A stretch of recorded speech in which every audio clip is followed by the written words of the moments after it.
Corona के जो दुष्परिणाम हैं, क्लाइमेट चेंजेस हो रहे हैं, उनको कैसे रोका जा सकता है, मादक पदार्थों की तस्करी कैसे हो रही है और उसको कैसे रोका जा सकता है, ये कुछ मुद्दे जो हैं, कुछ विषय जो हैं वो जी सम्मेलन की एजेंडा आइटम्स में रह सकते हैं।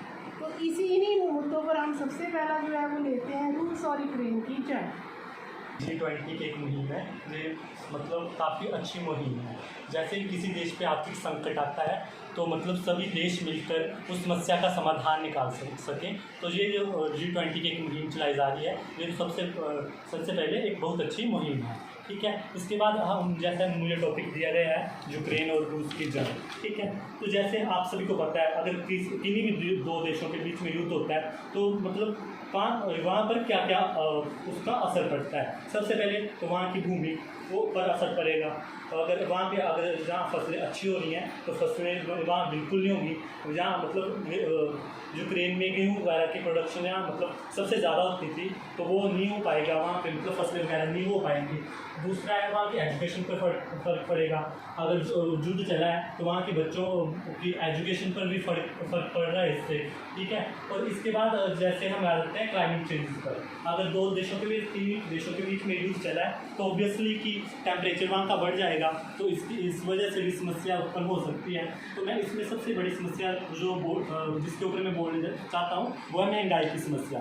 अगर किन्हीं दो देशों के बीच में युद्ध होगा तो ऑब्वियसली महंगाई बढ़ेगी ही बढ़ेगी। ठीक है, तो इसकी वजह से जैसे मतलब यूक्रेन किसी चीज़ का ज़्यादा प्रोडक्शन कर रहा है, किसी फसल की या किसी भी मतलब तेल वगैरह के लिए हम अगर ज़्यादा प्रोडक्शन कर रहा है तो अगर युद्ध होगा तो उस वजह से फसलें वगैरह नहीं हो पाएंगी और वो फसलें नहीं उगा सकेगा। ठीक है, तो उनको बाहर के देशों से मतलब अपने खाने के लिए अनाज मंगवाना पड़ेगा, तो ऑब्वियसली महंगाई बढ़ेगी।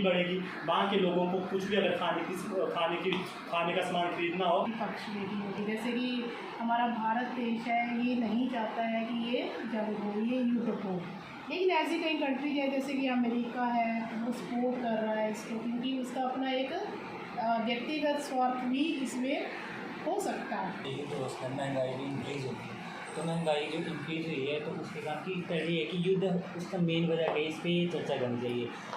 इसके लिए कि दोनों देशों को सर्वसम्मति रखनी चाहिए कि ये युद्ध क्यों है और उसके जो कारण है वो उस पर चर्चा करनी चाहिए और उसको युद्ध को रोकने के बारे में डिस्कस करना चाहिए। अगर युद्ध बंद होगा तो महंगाई होगी कम, अगर युद्ध चलता रहेगा तो महंगाई तो और इंक्रीज़ होगी। तो उसके लिए सबसे पहले कि युद्ध को कैसे कम किया जा सकता है उस पर चर्चा करनी चाहिए।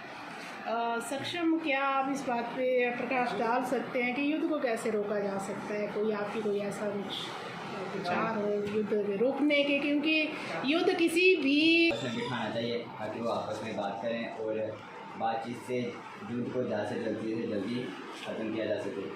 और दूसरा कारण ये है कि हम जितने भी बाकी बड़े देश हैं उनसे, जैसे यूक्रेन के साथ अमेरिका वगैरह और रशिया वगैरह के साथ भारत वगैरह हैं, तो ये बाकी सारे देश आपस में मिलकर इन दोनों देशों को समझा सकते हैं कि युद्ध को ख़त्म कर दें ताकि और कहीं ज़्यादा तबाही ना हो। और इससे क्या हो सकता है कि आर्थिक मंदी जो ज़्यादा बढ़नी है वो कम हो जाएगी।